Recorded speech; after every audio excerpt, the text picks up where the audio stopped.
ভিডিওর মধ্যে যেই ছেলেটির ছবি দেখা যাচ্ছে সেই ছেলেটিকে নিয়ে আজকের ভিডিওটা। দেখছেন না কয়েকদিন ধরে সোশ্যাল মিডিয়াতে ইউটিউবে যে বগুড়া জেলা দুপচাচিয়ার একটা ছেলে নাকি তার মাকে হত্যা করে ডিপ ফ্রিজে রাখছে।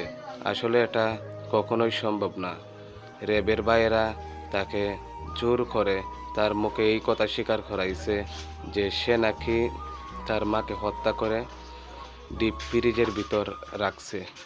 আসলে তাকে যখন তারপরে রিমান্ডে নেওয়া হচ্ছে, তাকে পুলিশে বাইরে তাকে জিজ্ঞাসা করলো তার মাকে কেন হত্যা করছে। তারপরে সে সত্য কথা বলল যে আমি আমার মাকে হত্যা করি নাই। সেই মহিলাটির বাড়িতে আরেকটি মহিলা বাসা ভাড়া থাকতো। সেই মহিলা অবৈধ ব্যবসা করত। তখন তাকে অবৈধ ব্যবসা করার জন্য নিষেধ করেছে। নিষেধ করার পর সেই মহিলাটি আরও দুইজন লোক ভাড়া করে এনে সেই ছেলেটির মাকে হত্যা করাইছে।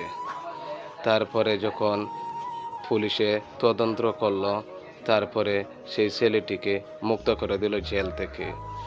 আর কিছুদিন আগে তাকে জেলের ভিতরে রাখছিল। তারপরে রিমান্ডে নিয়ে যাওয়ার পর সেই ছেলেটিকে মুক্ত করে দিল সেই বিষয়টি জানার পর। আসলে সেই ছেলেটি তার মাকে হত্যা করে না। সেই ছেলেটি ছিল হাফিজ, তার বাবাও ছিল একজন মৌলানা। সেই ছেলেটি কিভাবে তার মাকে হত্যা করে সেই ঘটনাটি আপনারা অবশ্যই ইউটিউবে দেখছেন। সেই ঘটনাটি ঘটেছিল বগুড়া দুপচাচিয়া। কাউকে সন্দেহ করে কোনো কিছু যাচাই বাছাই না করে দোষারোপ করবেন না। কারণ আপনি যে কোনো বিষয়ে তাকে সন্দেহ করতেছেন, অথচ সেই লোকটা সেই কাজে কোনো লিপ্ত নাই।